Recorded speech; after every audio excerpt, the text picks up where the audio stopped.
Bon matin, chère Église. Vous savez, il y a 2000 ans, il s'est passé quelque chose qu'on célèbre en ce dimanche. C'est-à-dire, c'est le dimanche de la Pentecôte. Il y a 2000 ans, le Saint-Esprit est descendu et c'est la naissance de l'Église. Et c'est la raison pourquoi nous sommes là. Et 2000 ans plus tard, l'Église de Jésus continue d'avancer. Est-ce qu'on peut dire un gloire à Dieu? Alléluia. Et une des choses qui est belle avec l'Église, c'est que c'est des gens de tout âge. Et ce week-end, notre groupe d'ados Accès, c'était sa retraite qu'on appelle Momentum. Et pendant cette fin de semaine, oui, il y a déjà quelqu'un qui par la foi célèbre. Il y avait 117 ados qui, tout le week-end, ont adoré le nom de Jésus, ont reçu la bonne nouvelle de la grâce. Donc, bravo à Pasteur Simon-Pierre. Bravo à tous les jeunes qui étaient là. C'est le meilleur investissement que tu peux faire dans ta vie. Et dans cette année de jubilé où on célèbre 50 ans de la mission de l'Église de Portail, vous savez, il y a lorsqu'on a fait la planification, il y a 3 blocs thématiques. Il y a eu une prédication, tout a toujours eu rapport avec Jésus. Il y a quelques semaines, mon épouse et moi, on mangeait avec Pasteur Sam et son épouse et on parlait de l'œuvre de l'Église. Il me disait, tu sais, tout a toujours rapport avec Jésus, là. Moi, j'ai toujours cru ça. La preuve, c'est que la pierre angulaire, la pierre de fondation de notre Église, on a une photo. Peut-être que tu ne le remarques pas, mais à l'entrée, Jésus. Et c'est beaucoup plus qu'une plaque, c'est que Jésus est la fondation de cette Église. Je m'entends, amen? Donc, il y a eu un message thématique où tout a toujours eu rapport avec Jésus. Il y en aura un cet automne, tout aura toujours rapport avec Jésus. Vous savez, j'ai déjà dit que si nous voulons manger des pommes au Québec dans 50 ans, nous devons planter des pommiers maintenant. Donc, c'est pourquoi la mission de l'Église de Portail, on est engagé à former des pasteurs et des prédicateurs christocentriques qui vont implanter, qui vont diriger des églises christocentriques afin de former des chrétiens qui sont centrés sur Jésus. Et maintenant, ce matin, un message pour revenir sur tout a toujours rapport avec Jésus. Et pourquoi? Tu vas dire, mais Pasteur Gaétan, on prêche ça continuellement. Oui et non. Une de mes grandes préoccupations en tant que pasteur de cette Église, c'est que la dernière chose que je veux, c'est que tatrage, tout le monde sait c'est quoi, tout a toujours rapport avec Jésus, tatrage, c'est seulement un slogan vide. C'est seulement une devise. Maintenant, il y a vraiment une direction de la part de Dieu dans la manière que tatrage a émergé. Même quand j'étais en Europe dernièrement, vous savez, il y a des gens qui ne connaissent pas le portail, il y a des gens qui connaissent le portail. Puis alors que je parlais avec des pasteurs, puis je les conseillais, il y a une sœur qui passe, puis elle me dit discrètement, tatrage. Donc, il y a quelque chose où, vous savez, souvent, même, il y a des gens, des slogans que ça colle. Tatrage, c'est vraiment collé. Et c'est pas un slogan, parce qu'un slogan, c'est du marketing. Tatrage, c'est une devise. C'est notre raison d'être. Et le problème, c'est que souvent, ta raison d'être peut devenir simplement des paroles. Une devise ou un slogan peut être vide. Je ne sais pas si vous vous rappelez, on a vécu quelque chose. Peut-être que tu l'as oublié, là, ça s'appelait une pandémie. Puis là, on se disait, ça va bien aller. Ça n'a pas tellement bien allé tout le temps. Quelle est la devise du Canada? Non. Bon. D'un océan à l'autre. D'un océan à l'autre. Donc, si vous êtes à la bonne place, vous n'êtes pas dans un cours d'histoire, vous êtes à l'église, c'est correct, on vous fait grâce. D'un océan à l'autre, mais ce que plusieurs ont oublié, c'est que c'est basé sur le psaume 72, verset 8, qui dit que Dieu régnera d'un océan à l'autre. Je me souviens. J'ai un ami étranger qui m'a demandé que ça veut dire quoi, ça? Je me souviens. Je me souviens pas. Je ne sais pas trop ce que ça veut dire. Je me souviens. Et en cette année de jubilé, j'ai un ami et collègue qui m'a fait un cadeau. Il m'a acheté une plaque d'immatriculation. On peut la mettre? Donc, une plaque tatrage. Maintenant, c'est un peu un cadeau empoisonné. C'est-à-dire, je suis très fier, tatrage, mais en même temps, ça vient avec une pression. Je ne peux plus conduire comme avant.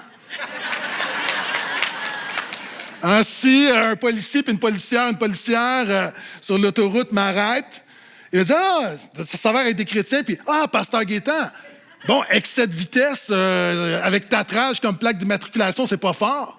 Puis là, je pourrais dire, c'est quoi? Tout a toujours rapport avec Jésus, mais pas tout le temps. Je pense que la plaque, c'est surtout la rage au volant. Ça, je le ferai pas, mais l'excès de vitesse, c'est que tatrage ne couvre pas les excès de vitesse. Non, le slogan dit tout a toujours rapport avec Jésus.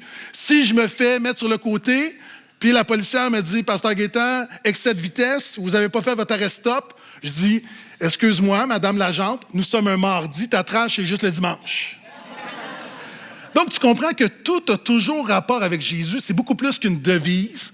Et c'est le titre de ma prédication ce matin, Tatrage, la devise d'une vie soumise. C'est beaucoup plus qu'un slogan. Tatrage, c'est une raison d'être, c'est soumettre sa vie à Jésus. Et si tu as une Bible, ouvre avec moi dans l'Épître de Paul aux Galates. Nous allons regarder chapitre 1 et 2. 4 convictions fondamentales du portail, 4 convictions fondamentales par rapport à Tatrage qui sont très pratiques pour ta vie. Et je vais tenter d'amener Tatrage un petit peu plus loin et que tu comprennes bien ce que ça implique pour le croyant. Donc, Épître de Paul aux Galates. Galate est une province, il y a plusieurs églises. Et il y a un défi là-bas où l'Évangile est enseigné, mais en même temps, toutes sortes d'autres choses qui sont enseignées qu'on mêle à l'Évangile. Et voici ce que dit la parole de Dieu. Donc, Galates, chapitre 1, le verset 1 à 5. Paul, apôtre, non de la part des hommes, ni par un homme, mais par Jésus-Christ. Et par Dieu le Père qui l'a ressuscité d'entre les morts, et tous les frères qui sont avec moi aux églises de la Galatie, que la grâce et la paix vous soient données de la part de Dieu, notre Père, du Seigneur Jésus-Christ, qui s'est donné lui-même pour nos péchés, afin de nous arracher au présent siècle mauvais, selon la volonté de notre Dieu et Père, à qui soit la gloire au siècle des siècles. Amen. Première chose, on va voir 4 passages dans Galates. Et la première conviction qui est celle de l'apôtre Paul, c'est que le christianisme doit rester christocentrique. Et si vous voulez, je veux revenir dans des acquis ici. Le christianisme doit rester christocentrique. Parler de christocentrisme est un non-sens. On ne devrait pas parler de christocentrisme. Parce que par définition, le christianisme, je te donne un indice, là, ça commence par Christ, devrait être centré sur Christ. Le problème, c'est comme par exemple, si je vois un restaurant végétarien et avec mon épouse, je veux aller manger végétarien, j'entre dans le restaurant, je m'assois et là, sur le mur, c'est écrit « Le végétarisme est notre style de vie ».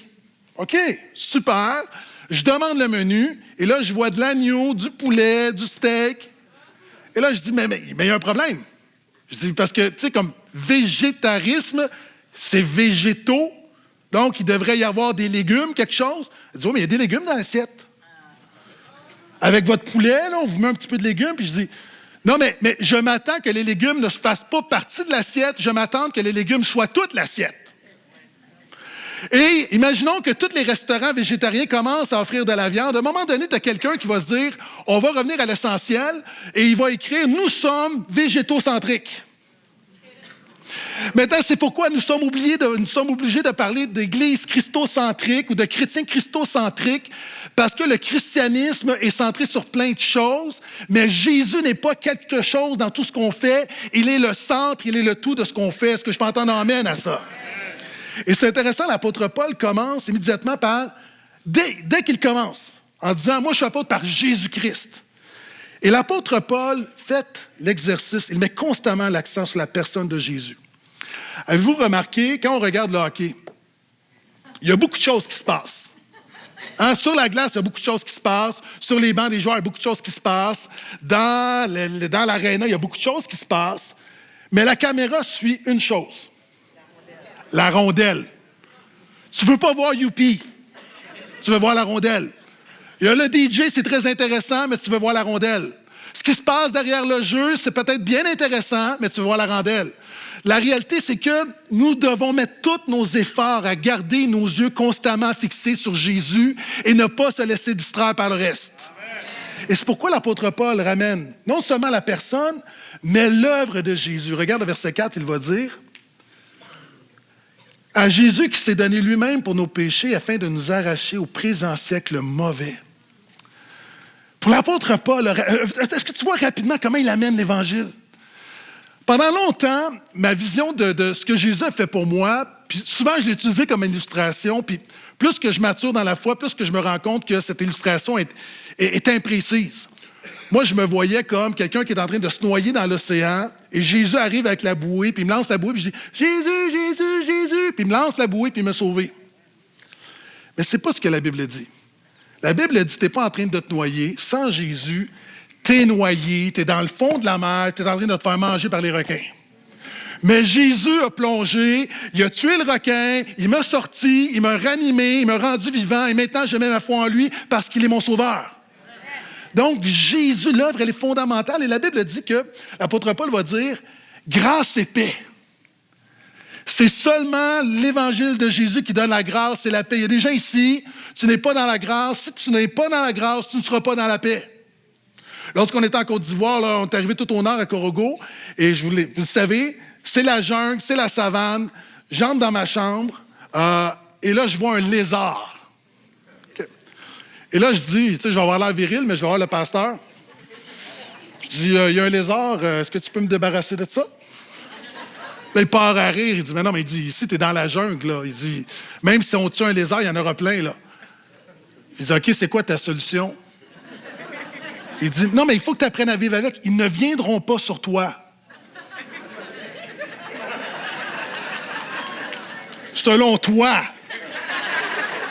C'est peut-être qu'eux, les Africains, là, ils veulent pas manger ça, mais peut-être qu'ils se disent, un petit Québécois qui goûte la poutine, peut-être que ça me tente.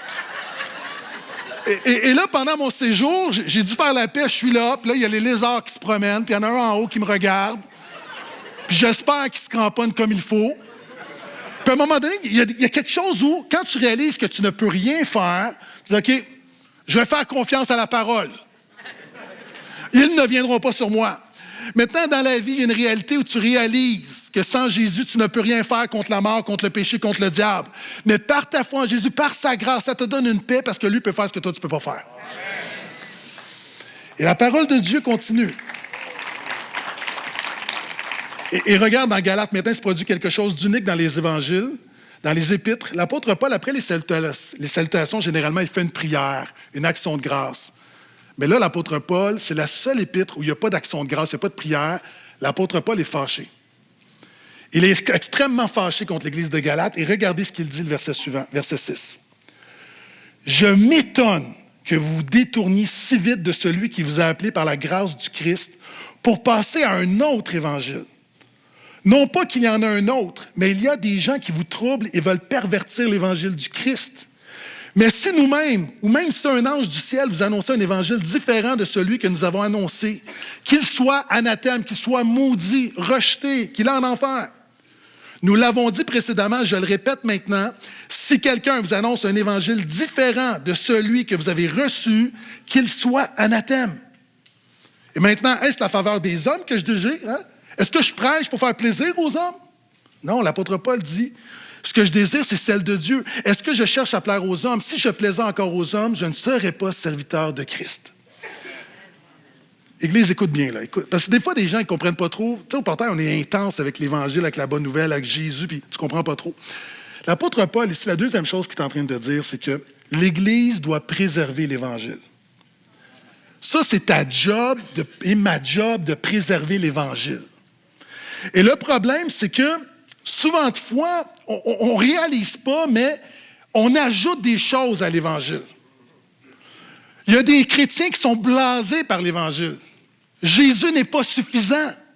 Donc, on veut ajouter d'autres choses. On veut rajouter un petit peu de spectaculaire à l'Évangile. On veut ajouter un peu de prospérité à l'Évangile. On veut ajouter un peu de spectacle. On veut ajouter un peu de psychologie, de développement personnel.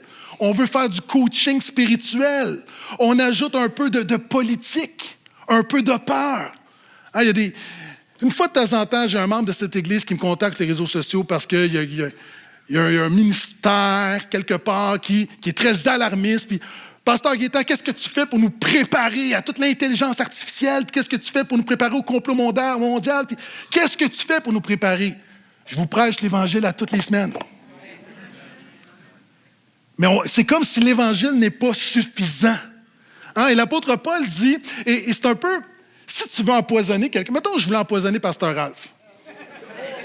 Supposons. Tu sais, c'est pas compliqué, là. Okay, j'ai regardé sur Internet. Non, c'est pas vrai. Lorsqu'il prend son lunch, j'ai juste à mettre un petit peu de poison. Son lunch va goûter pareil, mais le résultat ne sera pas le même. Le diable va prendre l'Évangile, va juste ajouter un petit peu de poison. Tu t'en rends pas compte. Et il y a beaucoup de chrétiens qui sont malades spirituellement à cause de l'évangile qu'ils reçoivent. Amen. Et l'apôtre Paul dit, pourquoi vous détournez de la grâce pour un autre évangile? Pourquoi vous voulez autre chose? Puis il va dire à un moment donné, on vous prêche un autre Jésus, puis on dit, mais non, mais c'est pas un autre Jésus. La réalité, c'est que c'est difficile de distinguer le faux évangile du vrai évangile. Avez-vous remarqué pourquoi dans les commerces, on dit on ne prend plus les 100 $? Parce que c'est dur de distinguer le vrai du faux. Maintenant, voici, je vais t'aider, là. Je veux mettre ça le plus vulgarisé possible. Comment distinguer le vrai évangile du faux évangile? OK, reste avec moi. Ça, là, c'est un principe là, qui peut être utile pour toute ta vie chrétienne. Si tu écoutes tous les prédicateurs de la planète aujourd'hui, dans toutes les prédications de la Terre, il y a pratiquement toujours 3 éléments, les 3 F. On va toujours parler de l'importance de la foi en Jésus. Amen. C'est pas là que ça se joue. Deuxièmement, on va te parler de ce que tu dois faire, comment honorer la parole de Dieu. Puis troisièmement, ultimement, ce qu'on veut, c'est parler de la faveur de Dieu. Comment recevoir, comment attirer la faveur de Dieu. Dans toutes les prédications qui sont prêchées aujourd'hui, en ce jour du Seigneur, tu as ces 3 éléments qui sont à peu près dans toutes les prédications. Maintenant, tous les prédicateurs évangéliques chrétiens de la planète prêchent Jésus, vont parler de Jésus. L'enjeu n'est pas là. Certains vont en parler plus que d'autres, mais même l'enjeu n'est pas tellement là. Ce n'est pas dans la foi. On est tous d'accord que le fondement du christianisme, c'est la foi en Jésus. Est-ce que je peux dire amen? Amen. Voici où ça se gâte. Dans les 2 dernières étapes. Souvent, on va te prêcher, voici ce que tu dois faire pour attirer la faveur de Dieu. Et ça, c'est la religion. Hein? Puis comment est-ce qu'on le voit? C'est que, par exemple, moi, il m'est arrivé d'être dans des cultes où, à un moment donné, tu as le prédicateur, le conducteur de louange qui va dire « Maintenant, on ne ressent pas la présence de Dieu. Maintenant, nous allons chanter fort afin de faire descendre la présence de Dieu. » Ouais, c'est subtil, mais c'est un faux évangile. On te dit quoi faire pour attirer la faveur de Dieu. Je te donne un autre exemple. Hein, on peut dire, par exemple, je me souviens d'avoir lu un livre qui disait « Est-ce qu'on croit à l'importance du jeûne? » Amen. Un livre qui disait dans le jeûne, ce qui est gagné par le jeûne est préservé par le jeûne. C'est inspirant, mais c'est un faux évangile. Premièrement, le jeûne ne gagne pas la faveur de Dieu. Si tu crois ça, l'apôtre Paul serait fâché contre toi. Le jeûne ne gagne pas, n'attire pas la faveur de Dieu. Et dans cette optique-là, si on a une bénédiction qu'on pense qu'on a méritée à cause de notre jeûne, évidemment, on veut continuer de jeûner parce qu'on veut la garder, cette bénédiction-là. Mais tu vois, ça, c'est un faux évangile. Hein, combien de fois on va dire, par exemple, on va dire, donne, moi je me souviens, jeune croyant, j'avais des problèmes financiers, puis je me disais, il faut que je donne ma dîme pour que Dieu me bénisse financièrement. Est-ce que c'est important de donner? Oui, mais le faire qui attire la faveur, ça, c'est un faux évangile. Hein, puis je pourrais continuer. Combien de prédicateurs et de pasteurs te disent ce que tu dois faire pour recevoir ta guérison? Tu es dans un faux évangile, dans voici ce que tu dois faire pour attirer la faveur de Dieu. Combien de gens où on te dit, de chrétiens croient que parce qu'ils s'abstiennent, soit d'alcool, soit de célébrer Noël, d'autres, je vais dire quelque chose de gros là, ce n'est pas parce que tu t'abstiens de la pornographie que la faveur de Dieu va être sur ta vie. Encore une fois, pourquoi ce n'est pas parce que tu arrêtes de faire telle chose que tout à coup la faveur de Dieu va être sur ta vie. L'apôtre Paul enseigne encore une fois que le faire n'est pas ce qui amène la faveur, c'est quand tu mets ta foi en Jésus, tu as la faveur de Dieu qui te donne la capacité de faire. Est-ce que tu vois le renversement? Donc, l'Évangile, c'est de te dire, crois en Jésus, la faveur de Dieu est sur ta vie. Et parce que la faveur de Dieu est sur ta vie, tu es capable de faire. C'est un monde, est-ce que tu vois la différence? C'est un monde de différence. Parce que le faux évangile te dit, voici ce que tu dois faire pour attirer la faveur de Dieu. Comme si Dieu est un petit chien dans la rue, puis tu lui donnes une croquette, vite, vite, vite. Et c'est exactement, on voit ça comme on pense que parce qu'on fait quelque chose, on déclenche la faveur de Dieu. Et l'apôtre Paul est en colère parce qu'il dit ça, là, ça vient renverser le fondement de l'Évangile. C'est Tim Keller qui va dire, c'est seulement dans l'Évangile de Jésus que tu obtiens le verdict, tu obtiens la faveur avant la performance. Exemple, L'Évangile, c'est la foi, la faveur, faire. Quand tu veux acheter une maison, avant de faire des visites, avant de faire des boîtes, qu'est-ce que tu fais? Tu es pré-approuvé. On s'entend? Généralement, la manière de fonctionner, tu es pré-approuvé avant de faire. Ça t'évite de mauvaises surprises. Le chrétien, tu es quelqu'un, tu arrives ici. Tu peux être un meurtrier, un voleur, n'importe quoi, tu ne connais rien. Tu mets ta foi en Jésus. Instantanément, par ta foi, tu es justifié. La faveur de Dieu est sur ta vie instantanément, sans rien, aucune action. Tu es pré-approuvé. Et le chrétien, nous faisons parce que nous sommes déjà pré-approuvés. La Bible dit nous sommes justifiés. Nous avons déjà la faveur de Dieu. Pas à cause de ce qu'on a fait, à cause de ce que Jésus a fait, et on met notre foi dans ce que Jésus a fait. Ça, c'est l'Évangile. Et c'est pourquoi on chante. Pourquoi on chante? Pas pour faire descendre la présence de Dieu. Parce que nous sommes dans la présence de Dieu en Jésus par le Saint-Esprit.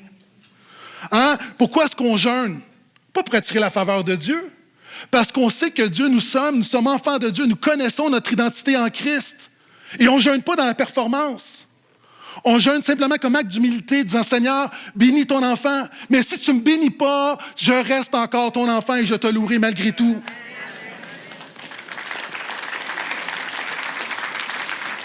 Et c'est pour ça qu'on prie.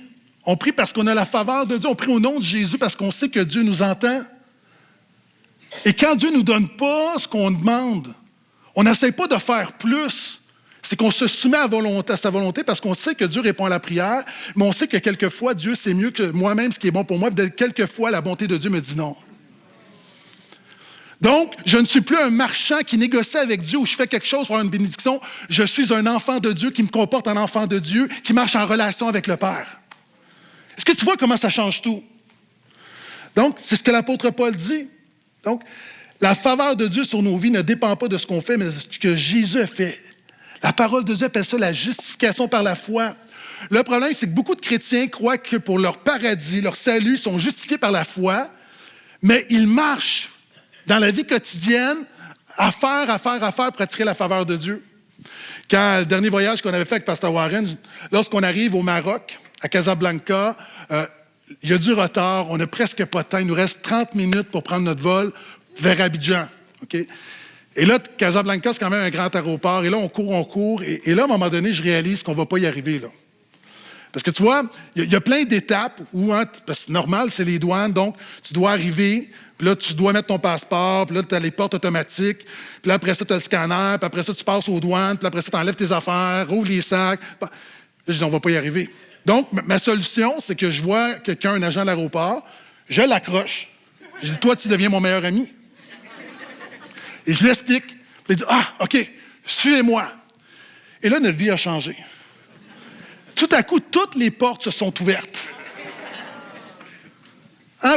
Parce qu'on s'entend que pour passer les douanes, tu dois justifier que tu es irréprochable. Puis il y en a des règles. Il faut que tu te mettes à plein de règles. Des fois, il faut que tu enlèves tes souliers, enlèves ta ceinture, ouvre ton sac, sors l'ordinateur, jette la bouteille d'eau, tourne les affaires, fais 3 tours sur toi-même, lève les bras.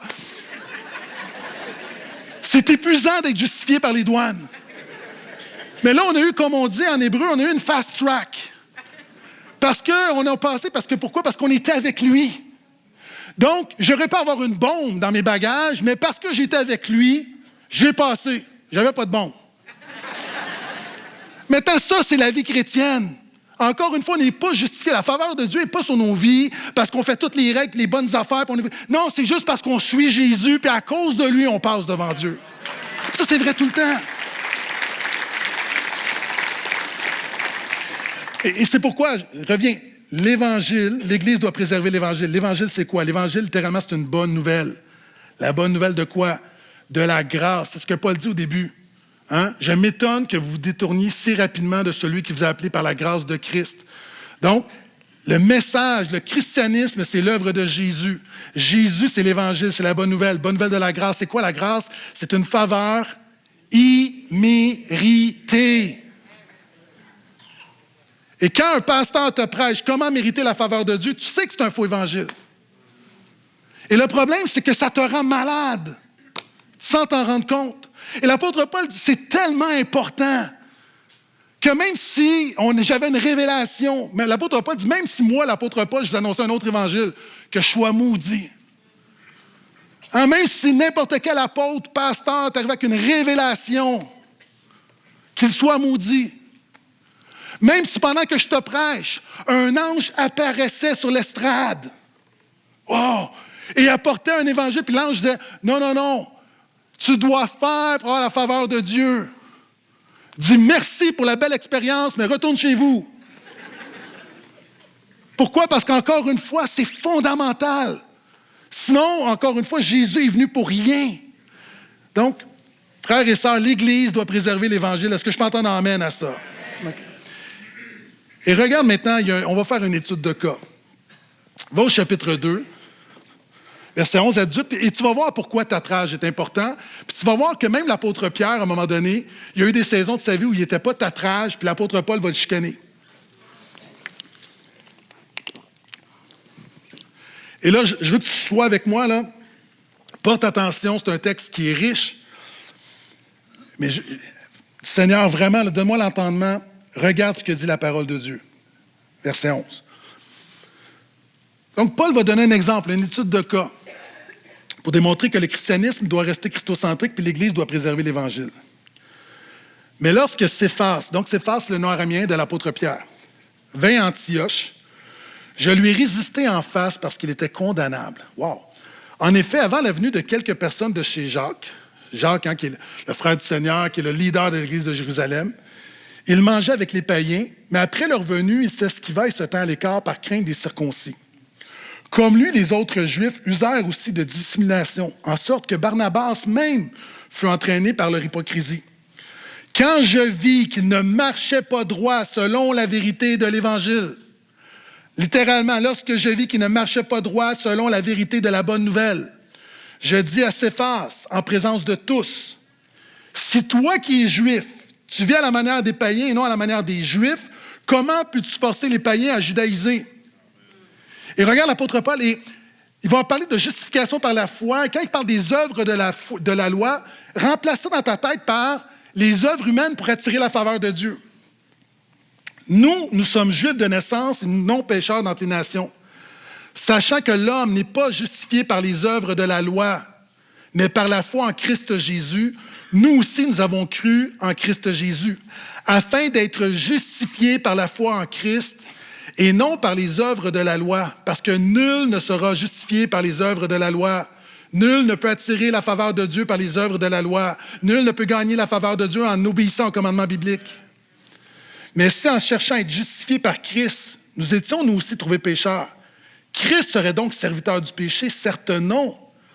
Car si je rebâtis les choses que j'ai détruites, par la grâce de Dieu, si je détruis le salut par les œuvres, si je rebâtis ça finalement par mon comportement, par ma vie, je dis Jésus est Seigneur, mais la manière que je vis comme, je sais que je suis sauvé par grâce, mais je vis comme par les œuvres. Je me constitue moi-même transgresseur. Et j'arrête ici. Et c'est pour ça que tout doit toujours avoir avec Jésus. OK? Ici, on a une étude de cas. Écoute un peu ce qui se passe. Le jour de la Pentecôte, le Saint-Esprit est descendu. À la base, l'origine, l'Église, les chrétiens, c'était des Juifs. Maintenant, les Juifs venaient avec un background juif. Eux, ils étaient habitués, dans leur mentalité, pour gagner la faveur de Dieu, voici, je dois obéir au commandement biblique. Et il y en avait plusieurs. Et une des choses qui était importante pour les distinguer des non-Juifs, c'était leur alimentation. Donc, tu vois ça dans Lévitique. Donc, on s'abstenait de certaines viandes, on mangeait certaines choses, à un point tel, si on le faisait, on était impur, on était souillé. Donc, on perdait la faveur de Dieu. On ne pouvait pas se présenter devant Dieu. Et à un point tel qu'on ne pouvait même pas entrer dans la maison d'un non-juif parce que dès qu'on entrait, on perdait la faveur de Dieu. Donc, ils sont dans cette mentalité, dans ce paradigme-là. Et à un point tel, à un moment donné, où une des premières crises de l'Église, alors que des non-juifs viennent à Jésus, tu as toute une gang de juifs qui disent on doit aussi encourager ces gens-là à respecter les lois de l'Ancien Testament. Et notamment, ils doivent se faire circoncire. Donc, ils croient en Jésus, mais ils rajoutent des affaires. Et l'apôtre Pierre, à un moment donné, Dieu lui donne une vision en Acte 10, où justement, il a une vision où Dieu lui dit, Maintenant, il n'y a plus de considération de personnes, juifs, non-juifs. Ces lois-là étaient enseignées les choses à venir. Maintenant, en Jésus, ce n'est plus nécessaire. Juifs et non-juifs, vous avez la faveur de Dieu simplement par votre foi en Jésus. Est-ce que je peux entendre amène à ça? Donc, ça, c'est la prédication de l'apôtre Paul. Puis, tu vois, l'apôtre Paul même va aller prêcher à un moment donné dans ce contexte-là. Il va dire que Jésus est Seigneur de tous. Puis, en fait, son message, c'est que tout a toujours rapport avec Jésus. Mais là, il se produit quelque chose, là. Il dit, c'est une devise, mais sa vie n'est pas soumise à ce principe-là. Il ne vit pas dans la grâce de Dieu. Il ne marchait pas droit selon les vérités de l'Évangile. Pour employer des mots qu'on emploie au portail, il tombe dans le légalisme. Il pense que la faveur de Dieu va venir sur sa vie parce qu'il obéit à certaines lois. Il tombe dans le moralisme. Il pense qu'en faisant certaines choses, la faveur de Dieu va venir sur sa vie. Il tombe dans l'ascétisme. Je vais m'abstenir de bacon, là Dieu va être content, il va me bénir. Il tombe même dans du racisme et il influence les autres. Donc, simplement parce qu'il se détourne de la bonne nouvelle de la grâce, là, il y a un chaos et l'apôtre Paul doit reprendre l'apôtre Pierre. Parce qu'il dit, hey, tu prêches ta trage, mais tu ne vis pas ta trage. C'est juste une prédication théorique, mais au quotidien, on ne le voit pas. Et voici ce qui prend place. Pourquoi tout a toujours rapport avec Jésus? Et pourquoi l'apôtre Paul ramène ça continuellement? Imaginons un mariage. Tu sais, il y a un mariage, vous avez tous été dans des mariages? Oui. Il y a des gens, vous allez vous marier bientôt? Oui. Non, oui? Par la foi? Parce qu'il n'y a personne à côté de toi? Et donc, la sœur dit par la foi. S'il y a un homme également par la foi, il y a une sœur qui est célibataire ici. Mais imaginons dans un mariage, tu as la mariée, puis là, la mariée est là, à l'avance, puis elle ne regarde pas son bien-aimé, puis elle regarde partout, puis là, elle donne des high-fives à tout le monde. Hey! Puis là, elle avance, puis là, elle fait des blagues, puis là, pendant que le pasteur fait les vœux, elle est sur son téléphone. Puis là, après ça, ça ne dit pas embrasser la mariée, elle s'en va, puis là, on arrive dans la réception, puis elle n'est jamais avec son mari. Elle danse toute seule, elle est là, elle est toujours avec le gâteau, puis là, à la fin de la soirée, son mari vient la voir et il dit, écoute, tu sais, on est mariés. Puis elle dit, non, tu comprends pas, là. Elle dit, moi, je veux rien savoir de toi, moi, je voulais juste le party. Moi, je veux tout ce que le mariage, sauf le mari. Puis des fois, le christianisme, on est un peu comme ça, c'est qu'on veut tout ce qui est autour, mais l'essentiel, c'est le marié, c'est Jésus-Christ. Et Paul ramène Jésus, puis regarde dans le texte, dans son développement, comment de fois il ramène ce que Jésus a fait. 5 fois. Et c'est là que l'apôtre Pierre oublie que tout a rapport avec Jésus. Le soleil dans l'univers, en fait, le soleil dans notre système solaire et le centre du système solaire. Tout tourne autour du soleil. Le soleil donne la vie, permet la vie. Maintenant, si tu enlèves le soleil, tout s'écroule. Maintenant, ta trage nous rappelle que Jésus est le centre de notre vie, de l'Église et de l'univers. Tout a été créé par lui, pour lui et en lui. Et quand tu comprends ça, tu sais que Jésus, ce n'est pas juste le centre de l'univers de manière abstraite, il est le centre de tous les domaines de ta vie. Et dans tous les domaines de ta vie, où tu mets Jésus au centre, tu fais ce que tu dois faire. Et ça, c'est la meilleure des vies, puis c'est le meilleur des choix. Quand on dit que tout a rapport avec Jésus, et voyez-vous, l'apôtre Pierre l'a oublié parce que là, à un moment donné, il disait, oui, je le crois, mais c'est juste la nourriture. La nourriture, voyons, il ne faut pas capoter avec ça, Jésus. Hein. C'est juste la nourriture. Et l'apôtre Paul lui rappelle, non, même la manière que tu manges a rapport avec Jésus. Amen. Vous savez, tous les chrétiens de la terre, on croit que notre salut a rapport avec Jésus, mais c'est plus que ça, mon identité. Quand je viens à Jésus, mon identité, tout à coup, prend tout son sens. Puis peu importe l'opinion des autres, peu importe mes émotions, mon identité n'est pas déterminée parce que d'autres m'ont fait, elle est déterminée parce que Christ a fait pour moi. Amen. Donc, mon identité... Mes relations ont rapport avec Jésus. Je ne peux pas traiter ma femme n'importe comment parce qu'il y a Jésus entre elle et moi. Quand j'offense des gens, quand des gens m'offensent, je ne peux pas me comporter n'importe comment parce qu'il y a Jésus entre eux et moi. Jésus est le centre de mon système. Puis c'est vrai c'est vrai pour le travail, la manière que tu travailles, la manière que tu te comportes au travail a rapport avec Jésus. Ta sexualité a rapport avec Jésus. Alors que Dieu nous a donné la sexualité comme c'est un don. Nos finances ont rapport avec Jésus, d'être un bon intendant. Ton épreuve a rapport avec Jésus. Ta maladie a rapport avec Jésus. Parce qu'elle révèle qu'il continue de prendre soin de toi, qu'il te porte, et que peu importe ce qui arrive, il demeure souverain dans la vie comme dans la mort. Et l'apôtre Pierre l'a oublié. Et Paul lui rappelle que non seulement tout, mais tout a toujours rapport avec Jésus. Parce que, remarquez dans le texte, ça dit qu'à un moment donné, il se comportait comme, il y a des fois, avant, après, donc tout dépendant quand les judaïsants arrivaient. Donc ça, c'est les chrétiens qui forçaient, qui disaient qu'on devait ajouter des commandements pour avoir la faveur de Dieu. Hein? Puis on a ces modèles-là. Aujourd'hui, on ne les appelle pas comme ça, mais tu as des pasteurs qui prêchent des choses que tu dois faire pour attirer la faveur de Dieu. Et Paul lui rappelle, non, tout a toujours rapport avec Jésus. Ça veut dire quoi? Ça veut dire que, vous savez, il y a des saisons dans nos vies où on va moins bien et on oublie que tout a toujours rapport avec Jésus. Jésus, ce qu'il t'offre est toujours le meilleur. Il n'y a jamais une saison dans ta vie où ton plan est meilleur que celui de Jésus.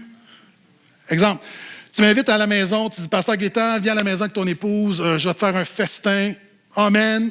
J'arrive là, et là, tu commences à servir le repas, puis c'est un énorme buffet. Et là, j'ouvre mon petit sac, puis là, je déballe ma petite sandwich au jambon. Là, qu'est-ce que tu fais? J'avais le goût d'une sandwich au jambon. Tu vois, mais Pasteur Gaétan, je t'ai offert un festin. Oui, je comprends, mais à ce moment-ci, moi, j'ai le goût d'une sandwich au jambon. Est-ce que tu es béni, honoré? Non, pourquoi? Tu as mieux pour moi. Il y a des gens ici, tu dois comprendre que ta sandwich au jambon n'est pas ce qu'il y a mieux pour toi. Jésus a un festin pour toi. Jésus a plus pour toi. Et l'apôtre Pierre l'avait oublié. Et voici la dernière conviction, notre conviction portail qui est la mienne, qui j'espère est la tienne, c'est celle de l'apôtre Paul. Le christianisme doit rester christocentrique, l'Église doit préserver l'Évangile, tout doit toujours avoir rapport avec Jésus. Et finalement, le chrétien doit soumettre sa vie à Jésus. Hein, quand je disais tout à l'heure, foi, faveur, faire, ce n'est pas parce qu'on met la faveur avant le faire que tu n'as rien à faire. La faveur de Dieu sur ta vie est une incitation à soumettre ta vie à Jésus. Et regarde ce que l'apôtre Paul va dire, 3 petits versets en terminant, versets 19 à 21. En effet, par la loi, moi-même, je suis mort à la loi afin de vivre pour Dieu. Hein? En effet, par la loi, donc par les commandements bibliques, par cette mentalité de vouloir faire des affaires pour attirer la faveur de Dieu, non seulement dans mon salut, mais dans ma vie quotidienne. Donc, il dit, en effet, par la loi, par moi-même, je suis mort à la loi afin de vivre pour Dieu. Attends, comment vivre pour Dieu? Je suis crucifié avec Christ. Ce n'est plus moi qui vis, c'est Christ qui vit en moi. Ma vie présente dans la chair, je la vis dans la foi au Fils de Dieu, qui m'a aimé et qui s'est livré lui-même pour moi. Je ne rejette pas la grâce de Dieu, car si la justice s'obtient par la loi, Christ est donc mort pour rien. Malheureusement, il y a des chrétiens qui vivent comme si Christ était mort pour rien. Parce qu'on méprise la grâce de Dieu. Le chrétien doit soumettre sa vie à Jésus. Et portail, à cette année de jubilé, entends-moi bien, Tantrage, c'est beaucoup plus qu'une devise, c'est la devise d'une vie soumise. C'est pas, tout a toujours rapport avec Jésus, c'est pas une petite devise, non, c'est un appel à vivre plus haut, à vivre mieux ce que le Seigneur a pour toi. Je peux entendre amène à ça. Et permettez-moi de rappeler ce que Bonhoeffer a dit, la grâce est gratuite, mais elle est coûteuse. Elle a tout coûté à Jésus, demande tout aux chrétiens. Nous sommes une église de la grâce, mais la grâce n'est jamais une excuse pour vivre dans le péché. Elle est une puissance pour vivre dans la sainteté. Et l'apôtre Paul dit, je suis crucifié avec Christ. Puis auparavant, il dit comme, je suis mort à la loi. Ça veut dire quoi? Ça veut dire qu'en Jésus, par ta foi en Jésus, le pouvoir de condamnation de la parole de Dieu n'a pas d'emprise sur toi. Imaginons que je vais aux États-Unis et que je commets un crime. OK? Par exemple, je commets un meurtre et on décide peine de mort. On m'exécute. OK? C'est pas vrai, là. On m'exécute. Et après ça, on se rend compte que hey, j'ai des excès de vitesse, tout ça, puis on veut revenir vers moi pour me faire payer. Est-ce qu'on peut? Non, déjà, je suis mort. Maintenant, si Jésus est dans ta vie, il est mort à la croix et tu es mort à la croix avec lui, et le pouvoir de la condamnation de la parole de Dieu n'est plus sur ta vie. Ton insuffisance, tes incapacités, ton immoralité, ton péché a été cloué à la croix. Amen. Je suis crucifié avec Christ. Et c'est non seulement quelque chose de passé présent, l'apôtre Paul va dire un petit peu plus loin en 5,24, en Jésus, j'ai crucifié mes désirs et mes passions. Regarde deux choses. Non seulement la colère de Dieu n'est plus sur ma vie. La conséquence de ma désobéissance a été payée à la croix. Mais ce n'est pas tout. Alors que, ça c'est ma justification, mais dans ma sanctification, je continue à lutter avec toutes sortes de choses. Mais le chrétien, constamment, tu crucifies ta chair et tes désirs. Le chrétien ne vit pas pour ses passions charnelles, pour ses désirs charnels. Je suis crucifié avec Christ. Ah, il y a plein de gens qui disent, mais comment me libérer du péché? Puis ça commence en croyant et en disant, je suis crucifié avec Christ. Il y a quelque chose qui a changé. Il dit, ce n'est plus moi qui vis, c'est Christ qui vit en moi. Wow! Ça veut dire, ça paraît pas, mais en guettant Brassard, il y a quelque chose qui a pris place. Tu sais, je parlais de Youpi, là, je suis un genre de Youpi. Tu vois Youpi, mais tu sais qu'il y a quelqu'un qui vit en lui. Maintenant, tu me vois, je veux juste annoncer qu'il y a quelqu'un qui vit en moi, Jésus-Christ. Ce n'est plus moi qui vis, c'est Christ qui vit en moi. C'est pas une belle théorie, regarde. Ma vie présente, je la vis dans la foi au Fils de Dieu. Faut que tu le crois. Puis il y a des chrétiens, là, ton plus grand défi, c'est de laisser vivre en toi. Ah, c'est pour ça que quand ma femme me reproche des choses, je dis, mais ce n'est pas moi, c'est Christ qui vit en moi. Non, c'est pas une déresponsabilisation. Mais ma vie présente, je la vis dans la foi au Fils de Dieu. OK, voici ce que ça change, OK? Puis je vais terminer bientôt, là. Il y a beaucoup de chrétiens, tu vois Jésus, toi, tu es là, tu vois qu'il y a Jésus au ciel, là, puis tu dis, je mets ma foi en Jésus. Mais c'est pas ça, là. Le chrétien, c'est pas toi, tu es là, tu mets ta foi en Jésus, c'est je suis uni avec Christ. Jésus n'est pas là, il est là, Jésus, là, il est en toi, là. Puis il y a des gens, tu vis un désert spirituel, tu vis une période de sécheresse, puis tu te vois un peu comme, vous savez, le petit arbre sec dans le désert là, qui attend la pluie, là. Tu es là, là. Là, tu attends la pluie, là. Là, tu dis, ah, Seigneur, je suis tellement sec, fais pleuvoir, amène la vie. Mon ami, ça, ce n'est pas toi. L'enfant de Dieu n'est pas un arbre brisseau sec dans le désert qui attend la pluie. Tu es la branche qui est connectée à la vigne, la vie de Jésus coule en toi. Amen. Tu dis, mais je ne le sens pas. Oui, mais c'est de l'expérience spirituelle, crois-le, que la vie de Jésus coule en toi. Et cette vie-là est plus forte que la mort, est plus forte que la chair, est plus forte que le péché, est plus forte que les liens du diable. Ce n'est plus moi qui vis, c'est Christ qui vit en moi. Et ce Jésus, il m'a aimé et s'est livré lui-même pour moi. Ma valeur et mon identité, encore une fois, n'est pas dans mes émotions, n'est pas dans l'opinion des autres. C'est Jésus qui m'a aimé et s'est livré pour moi. Et pendant que les musiciens viennent me rejoindre, c'est pour ça que, vous savez, quand souvent on pêche ou quand ça ne va pas bien spirituellement dans nos vies, notre tendance, c'est de faire comme Adam. On fuit. Mais l'enfant de Dieu qui connaît Jésus ne fait pas ça. Quand tu chutes, tu te sens pas bien, puis tu te sens sale, puis tu te sens indigne. Il y a quelque chose à l'intérieur de toi qui ne te fait pas fuir de Jésus. Ça, c'est le diable. Il y a quelque chose qui te fait courir vers Jésus. Pourquoi? Mais l'apôtre Paul le dit. Parce que ce Jésus-là, il m'a aimé, puis s'est livré lui-même pour moi. Il est doux et humble de cœur. Il est bon, il est doux. Quel merveilleux Jésus nous avons. Puis il termine en disant, c'est pourquoi je ne rejette pas la grâce de Dieu. Je suis sauvé par la grâce, mais chaque pas, chaque respiration, c'est la grâce de Dieu. Je dépends de lui. Et c'est ça ta trage. C'est ce genre de christianisme d'une vie soumise, qui est une vie joyeuse, une vie de confiance, la souveraineté de Dieu, qui sait que Dieu nous appelle à beaucoup plus que le christianisme moderne. L'apôtre Paul dit, je ne rejette pas la grâce de Dieu. Il y a un petit garçon qui va avec sa mère et ils vont dans un dépanneur. Et le propriétaire dit, « Hey, mon petit bonhomme, il lui donne la jarre de bonbons. Il dit, prends des bonbons. Prends une bonne grosse poignée de bonbons. Puis le jeune fait, « Ah non. » Il dit, « Ah, vas-y, c'est gratuit, là. Prends une poignée de bonbons. » Non. Là, sa mère le regarde comme... Finalement, le propriétaire, le commerçant, prend une grosse poignée et lui donne dans ses 2 mains. Puis il sort.